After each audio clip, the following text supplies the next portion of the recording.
Hi, my name is Jaden Gorham. I'm from Hebron High School just outside Dallas, Texas. I teach chemistry and I started the esports program at our school. I've had the privilege of getting to implement gaming concepts into the curriculum just this past semester. And now it's evolved into this elective where we actually had over 170 kids sign up for it in this next coming year. And so, kids are, lining up to try to take this elective. Gaming Concepts is an innovative curriculum that blends the excitement of competitive gaming with STEM and educational objectives to foster a strong sense of belonging among students. Schools using Gaming Concepts reported an increase in attendance of up to 10%, alongside an overall rise in self-esteem by 8.3%, and nearly 82% of students expressed they had never participated in any extracurricular activity before Gaming Concepts. Written by educators, for educators, Gaming Concepts features 5 unique courses distinctly tailored for middle school and high school students passionate about this growing industry. Bring the power of esports into the classroom, and you'll find just how impactful Gaming Concepts can be for your school. All right, everybody. Well, we are right at time, 4 o'clock. Thank you so much for showing up. I can see that we've got lots of people coming in here for the webinar. This is going to be about coaching through esports. We're going to kind of split this up into 2 sessions. Mine's going to be about kind of general esports coaching, starting a program, generalized stuff, and then Sam's going to get into the really awesome stuff through Valor, like hardcore coaching mechanics and playthroughs and understanding how that works. So super excited about all of you guys being here. I'd love to know where you guys are from. If you want to throw that in chat, that serves 2 purposes. It makes sure that I know that my mic is working, and then it also makes sure that we can figure out where everybody's from, so we can kind of see that. So yeah, go ahead and throw in the chat where you're from. Appreciate that. If you have questions during the webinar, please go ahead and throw those in chat also. It's a little easier for us to see versus the Q&A. So if you have a question, please go ahead and throw that in chat. Appreciate that. All of this will be available on our YouTube channel after this, usually somewhere on Thursday, Friday. And so that's going to be available to you, as well as any links or any information that we provide during this session. All of that will be in the description for the YouTube channel for Gaming Concepts. And similar, probably somewhere for Valor too. They may throw this somewhere too. So let's go ahead and get started. All right, a little bit about me. My name is Alex Herbie. Again, thank you so much for being here. I am a 10-year teacher, but I'm not a teacher anymore because now I work for Generation Esports in their education department. And so through the years, I worked as a teacher doing a lot of industrial tech and then also computer science, and kind of ended my teaching career on esports and piloted the first esports program at my high school in Basehor, Kansas, and actually used the Gaming Concepts curriculum that I'm a part of now as part of the supplement curriculum for the class. And we did esports through the High School Esports League, which we'll talk about later too. So yeah, great to have you with me. Great to have you with us. We'll keep moving. I'll edit that out in post. All right, so with me is Sam Ward. Thank you so much, Sam, for being here. He'll get into who he is a little bit later, but he is going to show you some super awesome stuff. Really excited for what he's going to show you later for the coaching mechanic part, the let's get our kids better at esports piece of it. So let's talk about why esports are good. Like, we know esports are good. All of you on here are probably somewhere in that journey. I assume if you're looking at coaching right now, that means that you've probably already started a program, but maybe we can give you a couple of tips here on how you can better promote or better enhance your program. All right, so we know that students that compete with esports or facilitate, have an esports club or activity in their school, they do better with mental health, they do better with attendance, and they do better with engagement, because esports is that piece that can connect their passion for gaming into education. And we can see that either through hard, academic skills, through career outlook, but we can also see that through soft skills like character education and digital citizenship, to understand those components of being a good person. Similar to good sportsmanship that you might see in traditional sports. Those might be the terms you might use with that. All right, so we know that esports is competitive video gaming with individuals or on teams. Currently in the US, there's about 8,000, almost 9,000 schools that have an esports program, right? That's a lot. And you might think that, 8,000 schools across the entire US, that's not very many. But, esports is still kind of new as we're starting to find, very dedicated clubs or dedicated teams that are recognized by an athletic association or as an activities association, that are competing in these teams, these team sports or these esports tournaments. And again, like we know, esports in middle and high school is going to boost a lot of things like engagement, teamwork, and critical thinking. So another couple of things. These are great slides for your administrators, by the way, too. So we'll share this as well. These are some things that we know that you can get out of esports, and what esports does great because your video gaming can be pulled into that teachable moment. It can be pulled into that coachable moment. I'm going to try and switch gears here into more of an athletics kind of terminology. It can pull into that coachable moment where students normally would be hearing things or doing things maybe in a silo or with their team. But when it happens with a coach in the room, then it can turn into that moment of understanding or deeper understanding, or change, in that they have somebody else to correct what's going on, right? Somebody that's the expert in the room, whether that's education, athletics, esports. You can bring that into that room and have that kind of master or mastery or kind of mentor-mentee capability. All right, so who does esports, right? We know that it is a predominantly male sport or male activity, is esports, but we are seeing a lot more females engage with it. And I think that as time goes on and we lose that stigma of it's only kind of, the teenage boys doing this, right? Because we know teenage girls play video games. I think we're going to see those numbers drop, right? A lot of kids that participate in esports, though, may not participate in other activities. And so esports is a great avenue for kids to have that don't have anything else going on with them in their academic career or in their kind of activities or extracurriculars.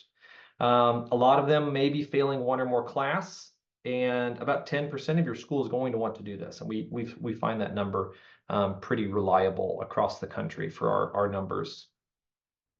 And we know that we can get into a lot of things with esports. We know that esports can be that jumping off point. And so within your team, right, you can have a myriad of different jobs that kids can hold, doing things like they could be shoutcasting your matches. They could be streaming your matches. They can be doing logos and graphic design work. They can be doing your socials, right? So your esports team that you're coaching right now can foster a lot of other really great skills that kids can engage with and can engage your base in, because a lot of times you're going to get pushback from the community or from other people in the administration or at the school that are going to be like, well, they're just playing video games. But here, this is it. This is the prime example of what your kids could be doing to promote themselves and advocate on why esports is so beneficial, right?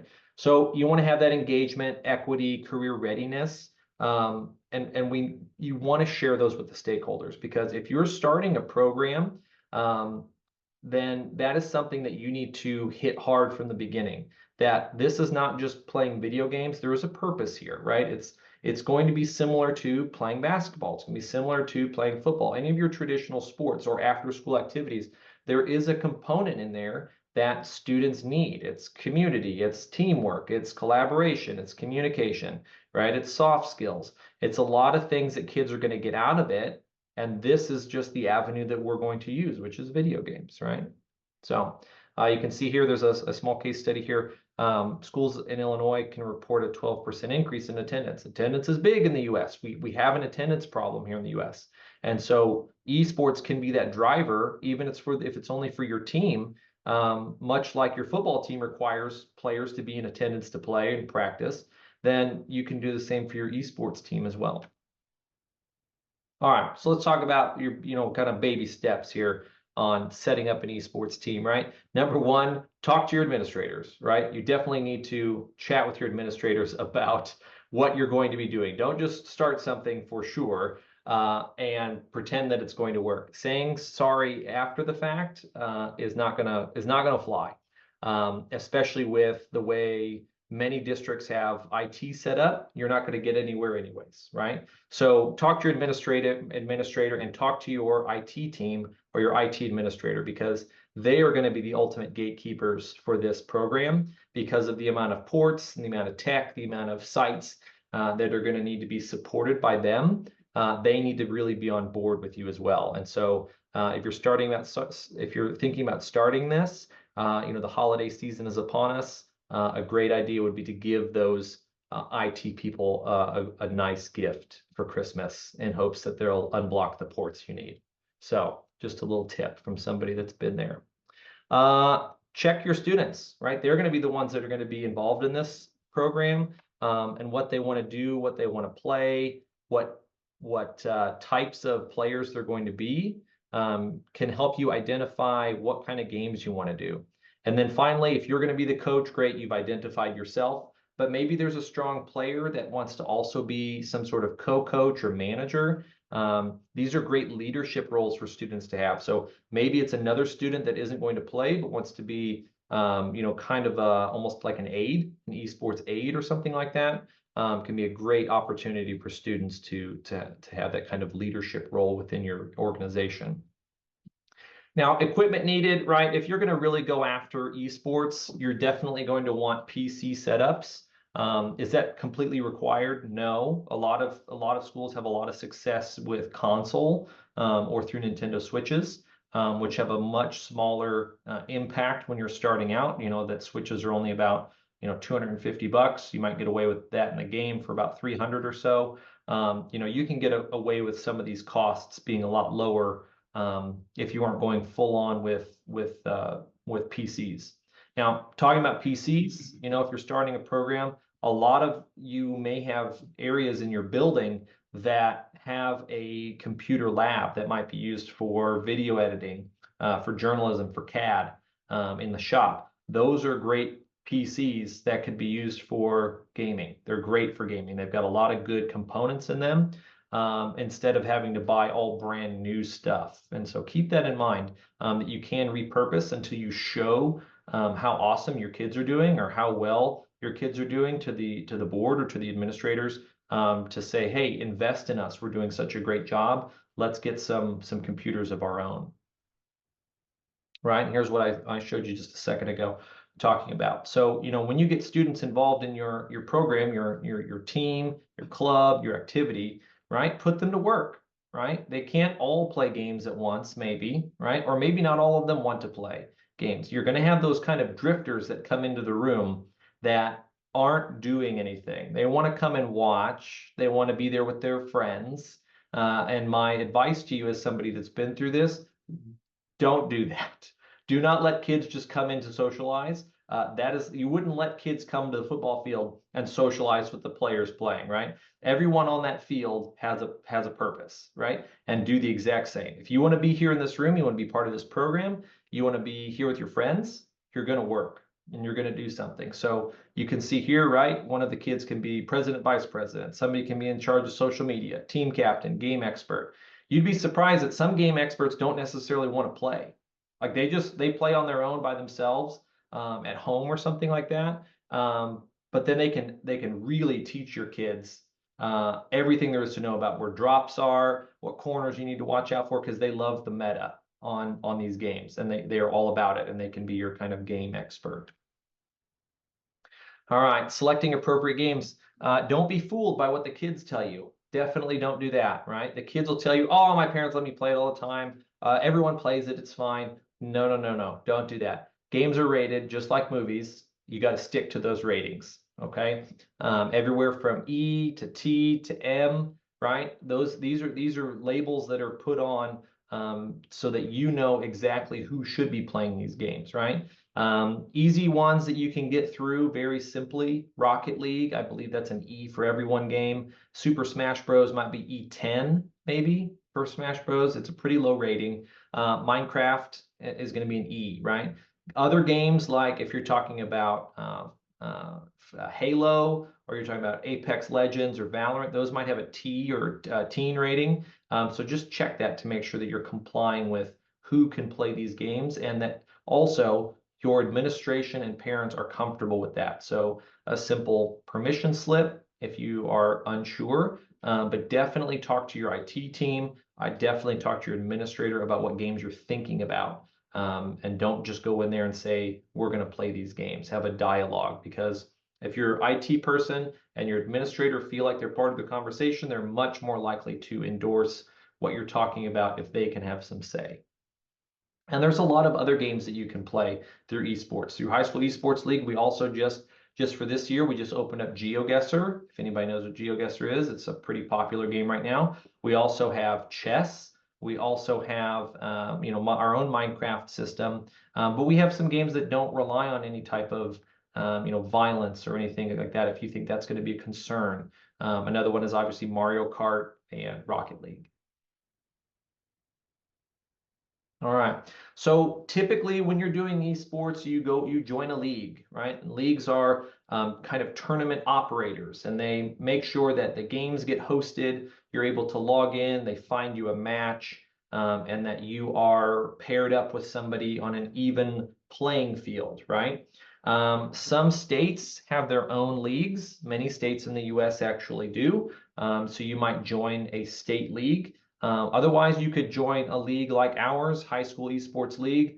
We operate in all 50 states. We have thousands of teams with us, and we have the capabilities to match you with a like-leveled opponent, so that you aren't always getting matched with, or even ever going to be matched with somebody that's way out of your league or way under your league, right? So you're always being challenged at an appropriate level. We have a separate league for the middle and high school, if you're interested in that. And leagues operate with the grace of the publishers, right? They are to get those types of licensing agreements or understandings from the publishers, so that they aren't infringing on any type of intellectual property from the game makers, and especially Nintendo. So proud to say that High School Esports League, Middle School Esports League, we are officially licensed with Nintendo to provide those titles legally in the US.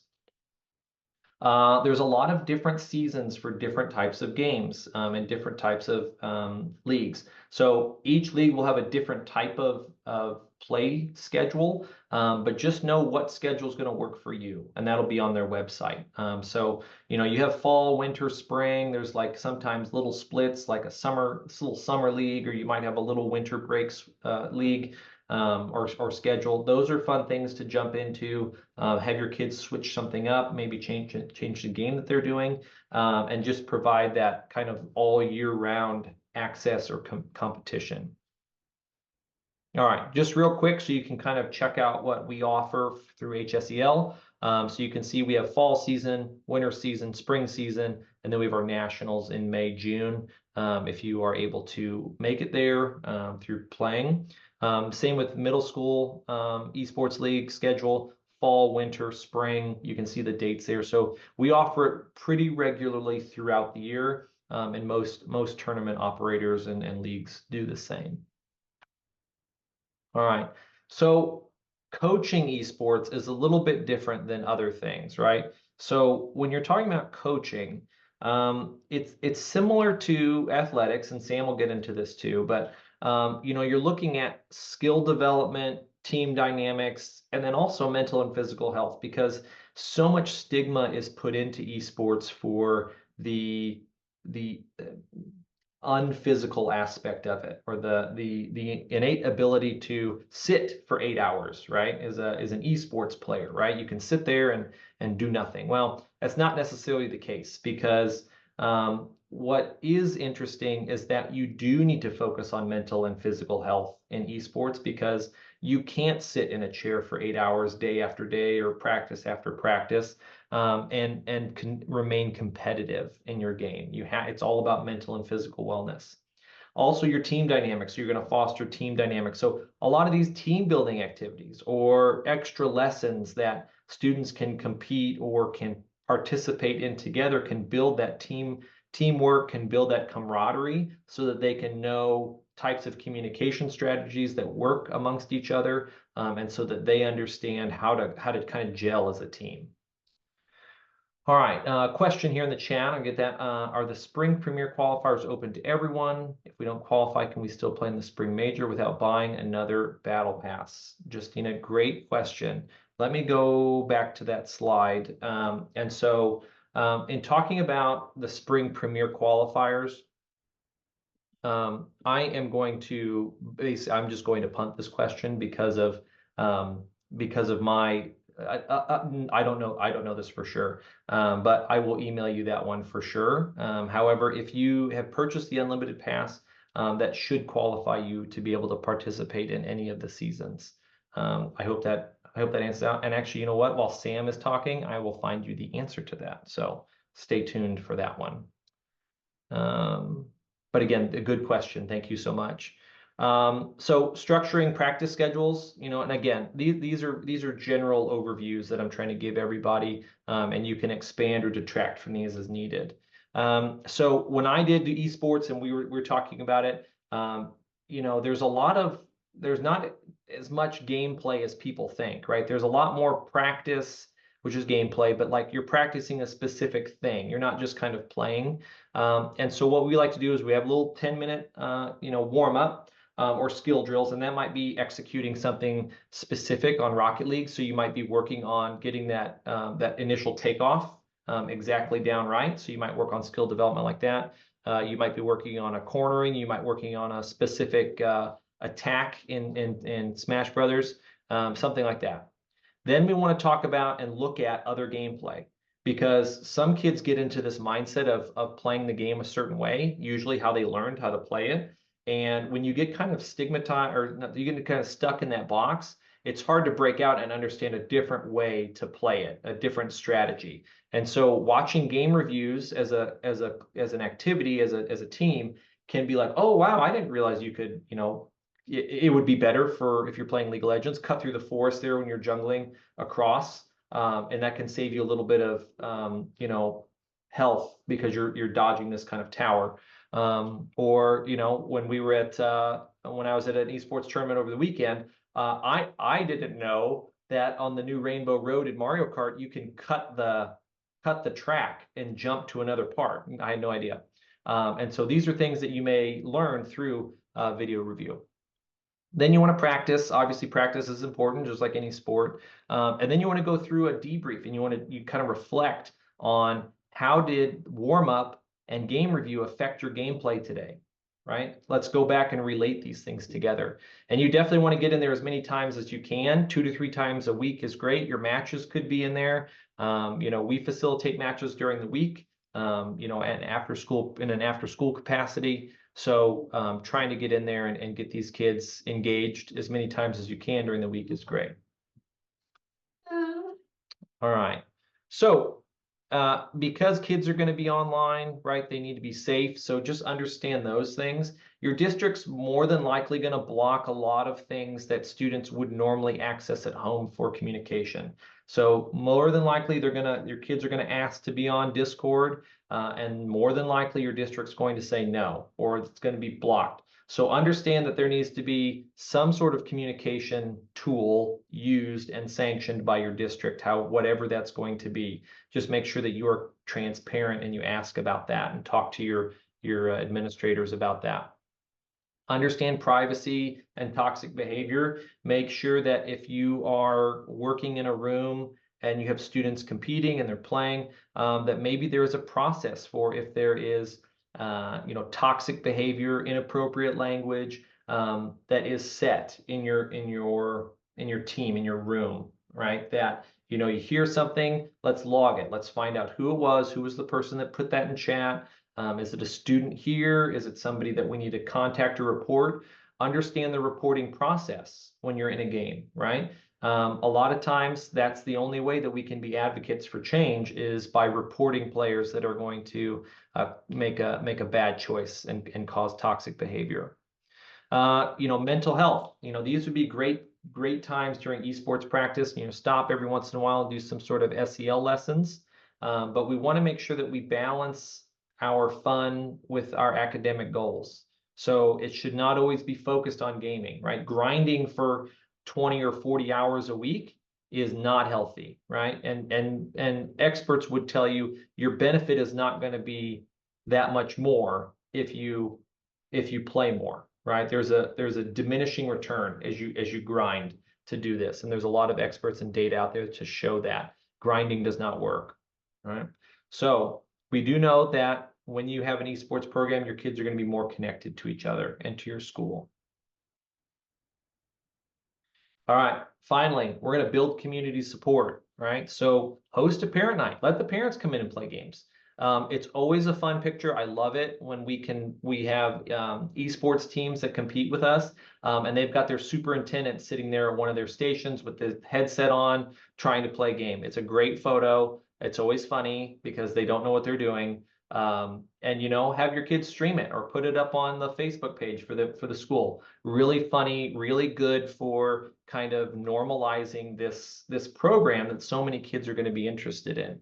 We had at our district, we were just on the verge of getting an academic achievement night for esports. We were really close to getting that before I left, and now they do it now. So, things that you can do to publicize how great these kids are doing, just like any other sport, is really important. Announcements, coming out at assemblies, are all great ways to do that. And then finally, you could do community events, you can do fundraisers, having kids come in and play games, having your team host events and show other kids, younger kids.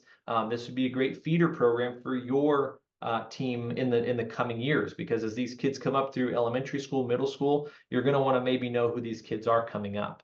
So, all right, I've talked enough about how you kind of organize the hard part, right? Is how you wrap your head around doing this.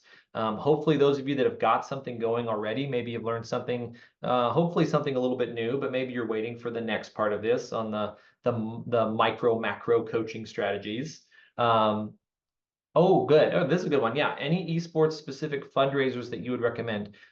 Yes. A really great way that you could do an esports fundraiser would be like having kind of a STEM night. I've done this before in the past.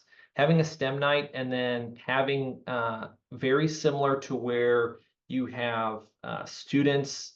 When you have students do some sort of like walking or running and the parents donate to that, right? There's some sort of achievement that the students are trying to hit, right? So you could translate that into whatever esport or video game you're doing. So it might be points through Mario Kart, or how many games can I win in a row, or something like that. And so parents can provide a donation to that system. You could also have a system where parents can come drop their kids off and have kind of a parents' night out.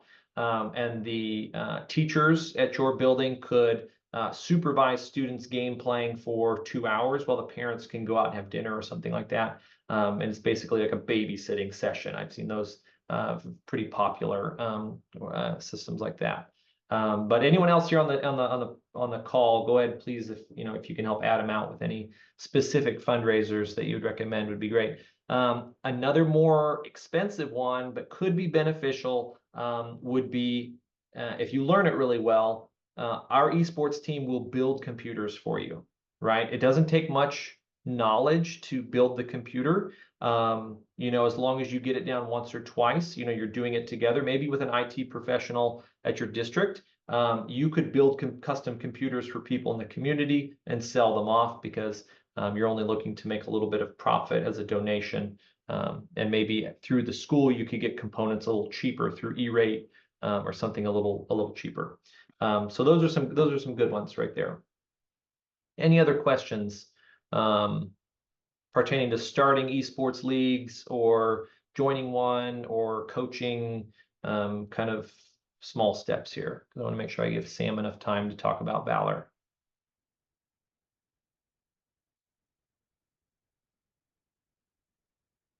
Oh, there you go. Great. And then Justina, no, we are not partnered with Stay Plugged In, but I will. I'm going to look that up while Sam's talking. So as long as I don't miss any of the slides to go next. All right, I'm going to hand it over to Sam. Again, thank you, everybody. I've got one more. If you do want to get into contact with us, Generation Esports, What we provide to you is a dedicated service team for both curriculum, teaching, and tournament. We provide all of that to you with a real person. We have webinars like this that we put on our YouTube page, and we have our YouTube channel that hosts all of this content for you to be able to watch at any time. So QR codes there for our YouTube site, and yes, there are. I can provide those into chat. Good question. I'll provide those.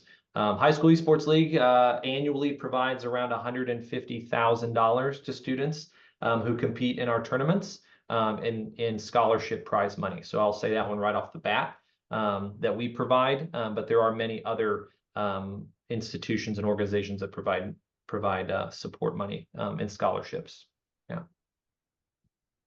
All right, here we go. I'm going to hand it off to Sam. Thank you so much, everybody. I'll be in the background answering questions, and I'm going to hand it over to Sam. Perfect. Alex, what I might do is I'll share my screen just so you can look after those questions and do a little research on the side, and Great. I can go through that way as well. Here you go. Thank you very much. And thank you Absolutely. everyone who's on the call. I'm going to do something that is quite hard for an Australian to do. I'm going to try and talk slowly because I often get caught out. And Alex just spent a weekend with me actually over here in Brisbane in the Gold Coast at some very famous beaches. We weren't at the beaches, unfortunately. We were spending time at esports competitions with schools for our finals, our national finals here across Australia, which was really fantastic. My name's Sam. I'm going to tell you a little bit more about myself in a moment, but I am a co-founder of Valor Esports, and we specialize in training esports. We're very, very particular in that. Our big focus is player development and providing player pathways and understanding how do we actually get players from the grassroots level to try and chase their dreams. And that's really what our vision is. Our vision is to empower the dreams of gamers. We really want to make sure that those dreams that do exist for gamers are having an opportunity to be fulfilled. And the reason that I really got involved, even though I'm not a gamer myself, my background's in sports was, a little bit about myself. So I'm a co-founder of Valor Esports. I have 15 years coaching junior athletes in predominantly in tennis, but I have crossed over some other sports. And I'm a former aspiring professional tennis player. We have a joke in our co-founder team that we all had a dream that we miserably failed. And I think any athlete in the room understands, or any person who's had a big goal and a big dream has gone through that process because it is quite hard to achieve.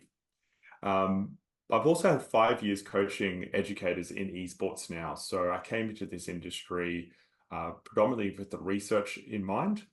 But I've been working with educators, not just in Australia, but across the US and the UK for over 5 years now, helping them understand how does coaching esports work with players. And just put it at the end, I think it's quite relevant that I actually have 10 years experience in what I call the real world, or the world of boring accounting, but I worked at a quite high pressure job for 10 years.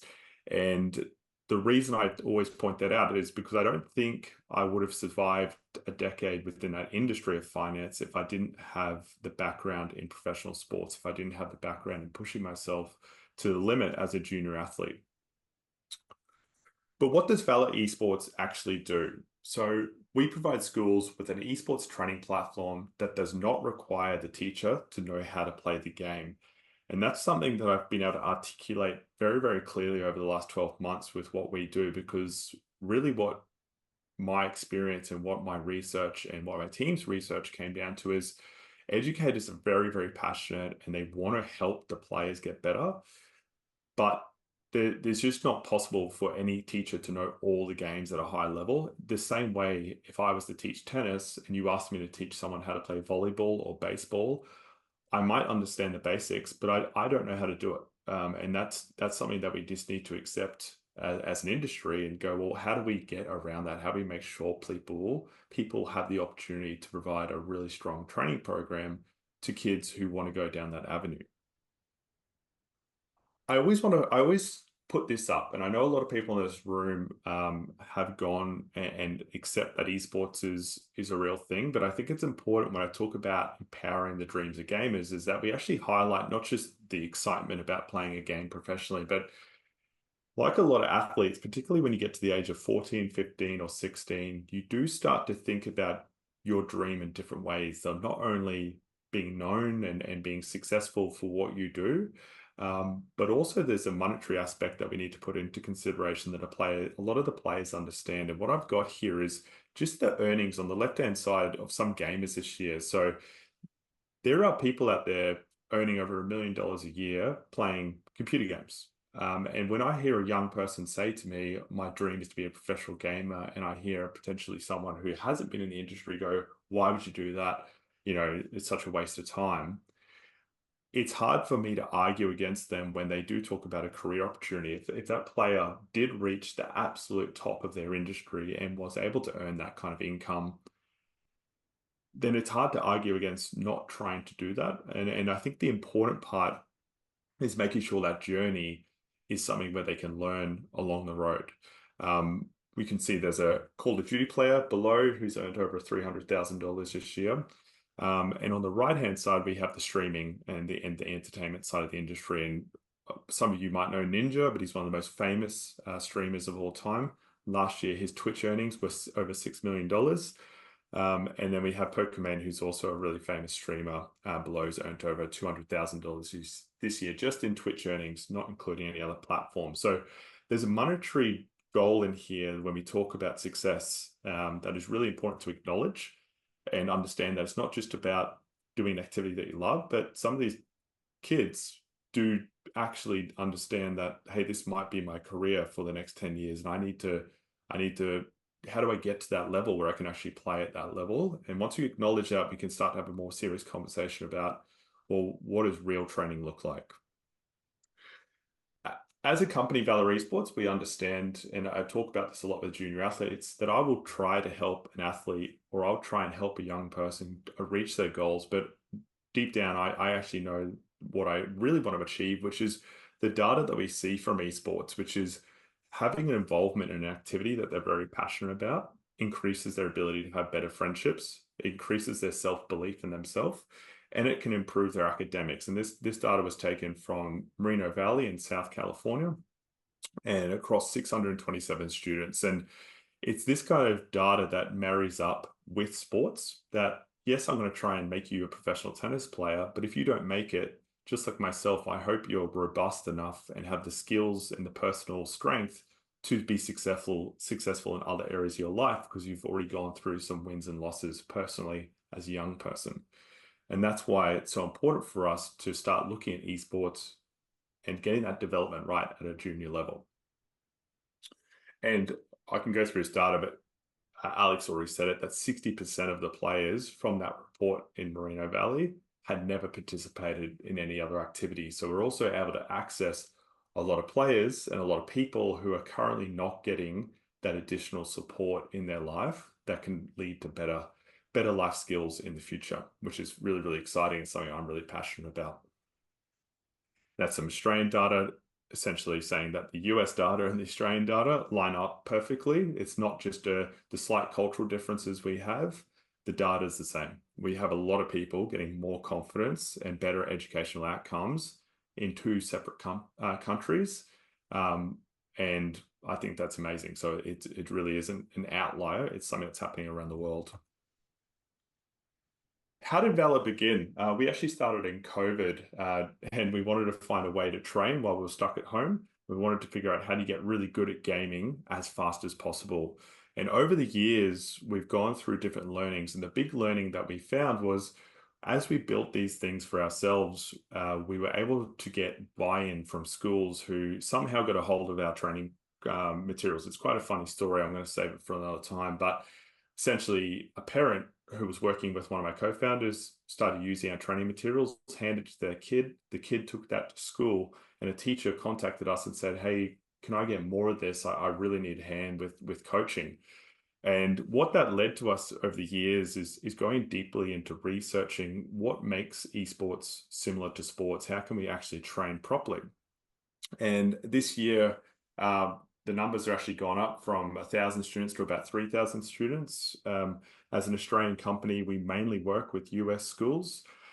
We have been invested in by our local government. So our state government here in Australia has provided us with funding to do what we do because they can see the impact that we're having with kids and teachers. And we're just really, really passionate about what we do. And we've got some incredible partners like Generation Esports. And you can see here, over this year alone, we've trained over 3,000 students. We have about 450 different types of training content, which we're going to talk about in a moment, and how we do coaching with that content. And in the last quarter, over those about 100 students took a survey, and we got a 9.4 rating out of 10 for student satisfaction in our training style. So esports in schools and in terms of coaching, before I kick off and talk about the methodology of coaching and how it can be implemented in the classroom, I think it's important to acknowledge this pathway to success is still being defined. Alex spoke about this before when he talked about there's a social aspect and there's a serious aspect. And I think within schools, there's always going to be both, that you have the social well-being club that usually operates at lunchtime. It's usually a safe space for kids to come and enjoy gaming. But really the important part is to make sure there's an esports program in place. It's very, very hard to get people to train when they don't have the passion to train at a high level. And that's why we really want to make sure that we segregate and we let them collaborate together, but we actually say, well, our esports training program operates in a special hour. It might be after school, or it might be a set time in class where we're going to do real training. And it gives a chance for those social players to see the other players and go, maybe that is for me, maybe that's something I want to change, but also maybe that's something I don't need to be part of, and I can just stay in the social aspect in another time. And it's not as serious, but it makes sure that your players who are quite serious, like the analogy Alex gave around a football team, have the place to start building a training culture. From there, it's really up to the player and what they want to do. We had someone in the chat talk about scholarships. University scholarship is definitely a route. The pro pathway is definitely the hardest to achieve, but it is a realistic opportunity, as in people can go down that pathway if they want to, but it is just like becoming an NBA player, very difficult. And the most important is that we're building STEM skills to enhance their opportunities in the industry of choice down the track. And there's a lot of data to show that if you're in esports, you're going to have STEM enhanced skills. And just here's a little breakdown of some of the differences that we see within a social club versus an esports program. I'm going to stay focused on the program because that's what we specialize in.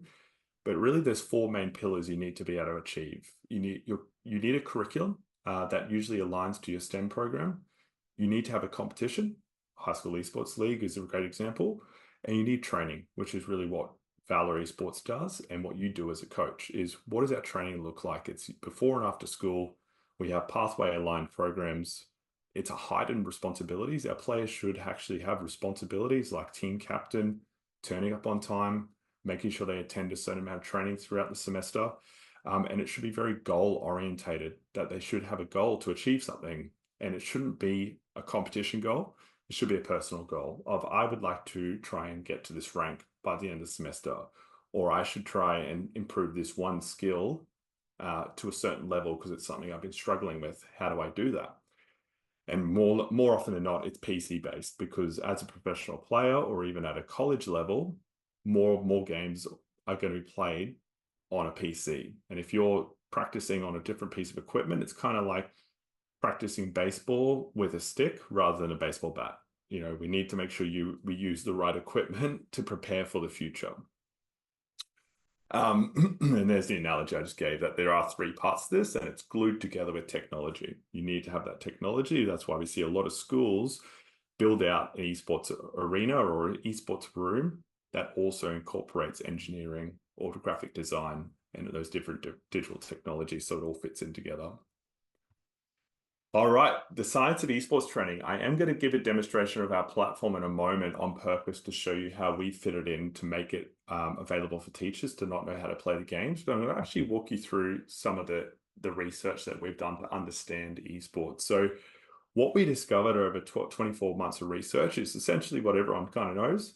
There's no structure in esports player development, and the resources are leaving a lot of people lost. And we found ourselves as adults that we were quite lost. So we couldn't imagine what a 12-year-old, 13-year-old, or an educator was going through when they weren't even researching it. They were just trying to get involved. The teaching framework wasn't clear enough, and there was no real guided pathway to getting good at something or to trying to achieve that dream. It very much looked like the bottom: discover game, play game alone, and just play, grind, grind, grind, and then hopefully start your career, which is kind of like going out and saying, I'm going to be a professional soccer player by just kicking a ball against a wall for the rest of your life. It's just not going to be constructive enough. And what we really wanted to do is look at the traditional pathway of, we have our grassroots community, which is usually your school. We have our local club. Well, this is particularly in Australia, this could be your high school sports program. And then there's an academy, and that's usually a university in the US, or potentially a high performance team outside of school. And then we can have a better chance of starting our career. And we wanted to look at, how do you actually do that? And how do we do that in esports?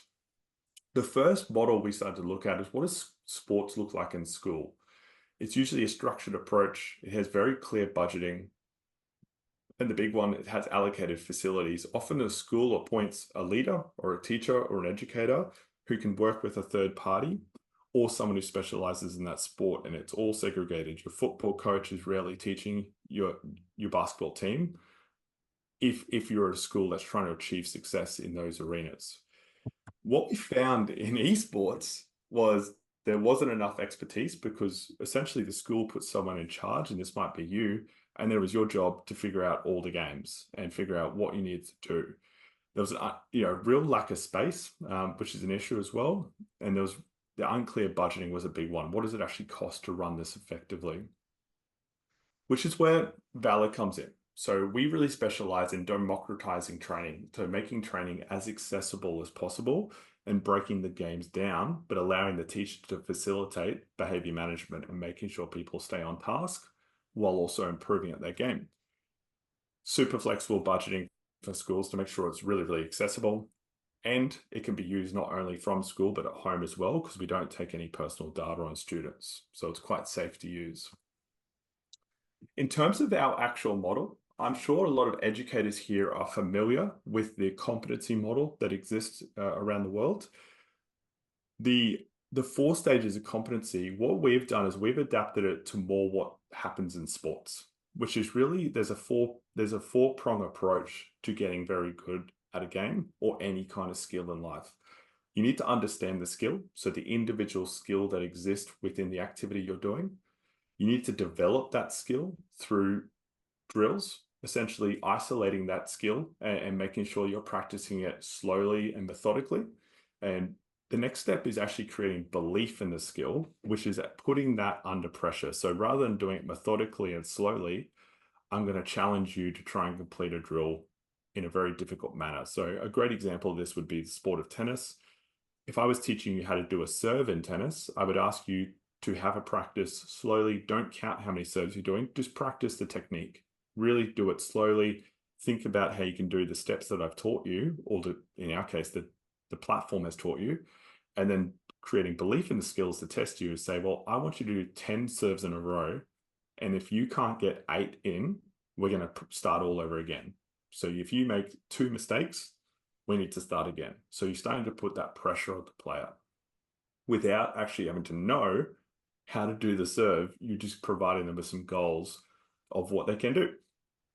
The last one is called a pressure test, which is playing the matches in a competitive environment. And that comes back to the high school esports league. That comes back to your local competitions. Put them in more competitions, and then we're able to ask the question, did the skill improve? Did it fall apart? And if it does fall apart, we need to come back to the start. Do we need to reassess our understanding of the skill? Do we need to practice methodically more? Or do we need to practice under pressure more? And what we've done, and I'm about to jump over in about 30 seconds to the platform, is we've broken that down into different tools. So understand the skill. You'll actually watch a video created by a professional coach about what the skill is, why is it important, and how is it performed. You'll have a quiz, an interactive quiz, to make sure that you fully understand it, and we can actually assess your understanding of the game. So that could be a way to report on the player's understanding in an actual, if you have an esports program that requires a grading mark. You have an e-drill as you develop the skill, and your e-drill is the methodical approach that I'm going to practice this drill and I'm going to do it over a certain amount of time. It could be 5 minutes, it could be 3 minutes, and I'm going to do it at my own pace and just practice that drill the way that the coach has instructed me to do it within the content. That same drill will also require you to complete a test at the end. So that's your pressure test. Can you do this drill at this level? And if you complete it, you're able to move on to the next exercise. The last part is playing your matches within your either training environment or in the competition. And that is essentially what we do over and over and over. We just put it into a guided pathway. So let's jump across and have a look. What you're seeing here is our platform. And Alex, just let me know if I'm on the right page there, just so I make sure it's come across. You're good. Perfect. Within our platform. So there's quite a bit to go through here. I'm going to stay focused just on one. So if I was to look at our platform, you can see there's a drop down of the different games that we provide at this moment. And just for anyone who's wondering, we'll have Fortnite and Overwatch 2 by the end of the year if those are games that you want to play. I'm going to have a focus on Rocket League. So when we first started our journey, we had this concept of providing what we just spoke about is skill introductions, which is really understanding that skill. We had e-drills as well, which were the drills that you needed to complete to do the practicing of the drill and the belief in the skill. If I went into skill introductions, what I'm able to find in Valor is a couple of different things. And apologies, my internet's a bit slow today when I share my screen. We don't have fast internet like you guys in the US. But what we have here on skill introductions is a way to drop down a computer game and look at the different skills that exist. So skill introductions are always going to be a little bit less content because we don't want the player spending too much time just watching video after video. We want actionable exercises. But you can see I can drop down the skill tree.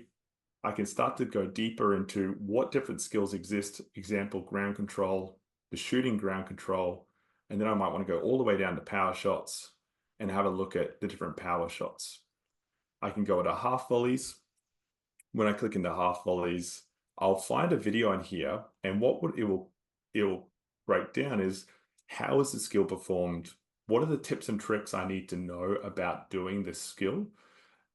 And it can drop over here, but it's also in the video. And what are the bad habits I need to avoid when I start to learn this skill? And that's a really important one as a coach is what do I want to avoid to make sure that I don't ingrain this into my muscle memory?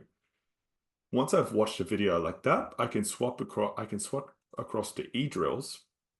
And what you'll find in e-drills is a lot more information.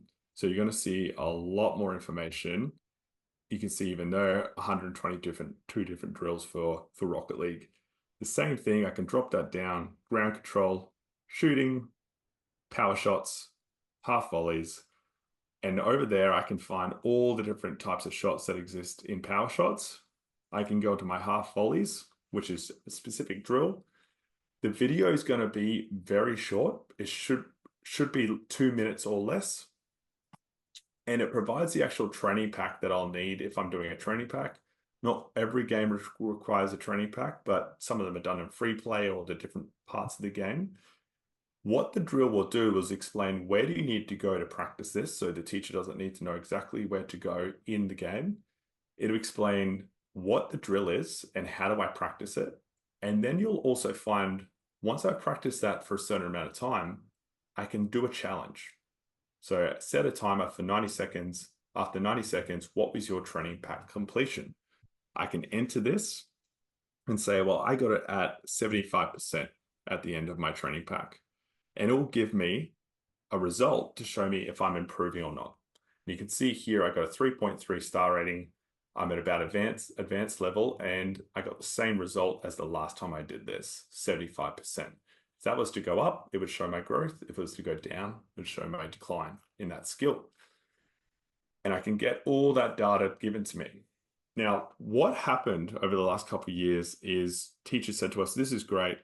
but I need a pathway. I need to understand, how do I do this methodically and have a curriculum to follow? So what we built out was something called training camps, which is used by about 100 schools around the world at the moment. We have our school camps broken up into 4 levels: beginner, intermediate, advanced, and pro.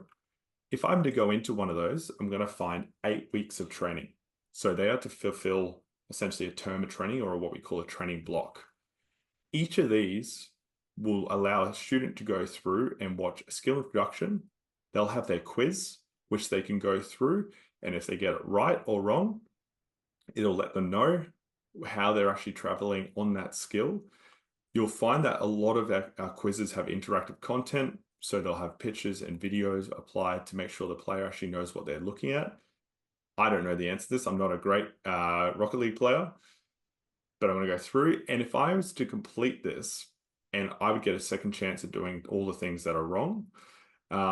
Let's see, hopefully I get this one right. I did. So I get that's right. And I can actually look at the answer. So the need for you as a coach to know the answers as well are taken away. And once it comes back to that ability to get the kids actually training and following the platform is super, super important. The other part that is really important, so we actually got these 8-week exercises, and it's very similar to Duolingo, where the players actually need to unlock it. They need to complete the previous exercise to unlock the next stage. As a teacher, you're actually able to look at their progress report and make sure you can see who's completing what. So your players, when you hand out their licenses, can actually you have a chance to monitor that and say, well, how far are my players actually getting through their training? How am I able to actually get that report back to say, well, okay, this player here, and you'll see some of these funny names. That is because we don't take any personal data on the student. We don't know their age, their email address, or their name, and that's something that you manage up to the backs of the platform. But I can actually go through and have a look at how they're progressing. Now, all this training, there's no training data because this is my personal one, and it's just fake students. But you can see that I can see how much they completed, and potentially there'll be a cross there where they've struggled to complete. And that's my chance to actually jump in and have that coachable moment and go, I saw that you weren't able to get past that jumping level. Do you want to have a talk about it? Is there something that we can try and do together to get through that? There's also something we call a usage report. And this is something that's been quite new for us because teachers have been requesting it, not only here in Australia, but all in the US, is how many of my players are actually training? How many number of sessions are they completing? What are the number of drills being completed and the number of skill introductions being watched and the number of quizzes being answered as well? This is the data a lot of schools wanted from us to be able to say to their senior leadership team, hey, this is how much we're actually getting completed. This is the amount of education we're getting done within our esports program. I thought that was really exciting, and a lot of teachers have been quite happy with that. We had a lot of people emailing us the day we released it saying, thank you so much. This allows me to articulate to my team around why it's so important that we have budget for what we're doing. And this is the amount of work being completed that isn't just mindless gaming. So why I wanted to show you this is I could teach you over many hours. We run professional development days. We ran some in LA. We ran some in Miami. We ran some in Kansas City. And what we found on those days is I can teach you a couple % of each game, and I can show you how you can run this in the classroom really effectively.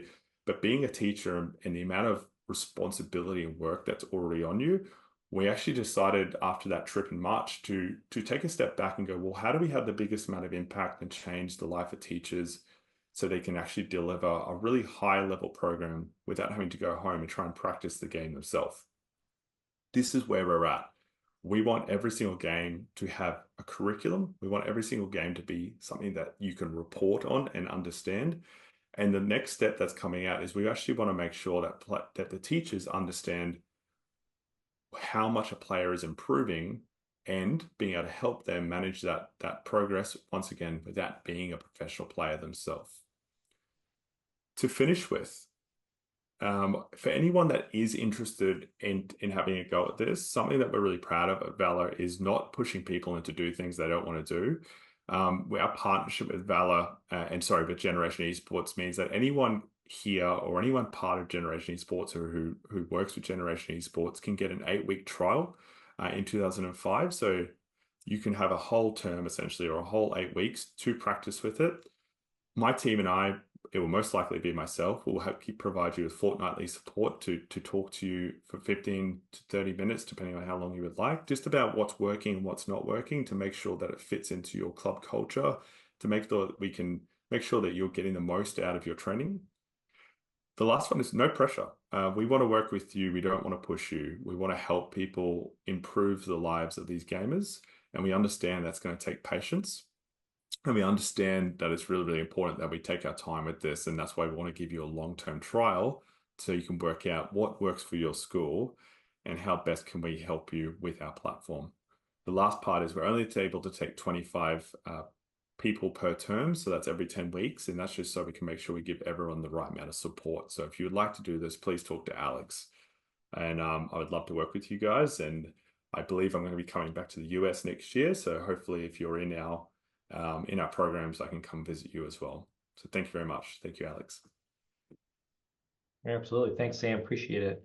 So, I'm not sure all of you guys on here, obviously are into esports at some capacity, whether you're at the beginning, the middle, or you're an advanced team that's won a lot of competitions.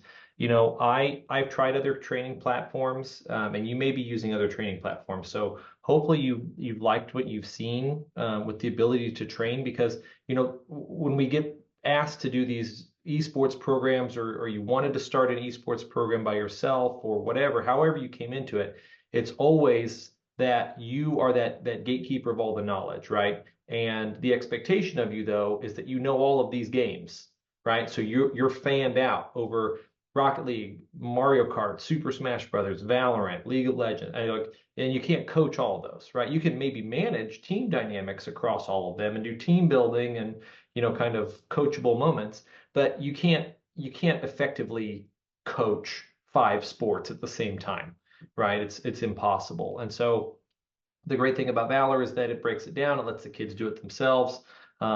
Free trial, yes, absolutely, absolutely. So yeah, so if you are interested, I'm going to throw some links here right at the end, and also it will be in the follow-up email. Thank you for my thanks for you guys being here. Some information in that as well. So please reach out to us at Generation Esports to get you hooked up with Valor, because they've got it's so cool. I learned how to play games a little bit better because of Valor, and I wish I would have had it when I was in esports, when I was coaching esports, because it would have been so much easier. So yeah, again, any questions while I throw some links into the chat here for anybody, please throw some questions up so we can chat.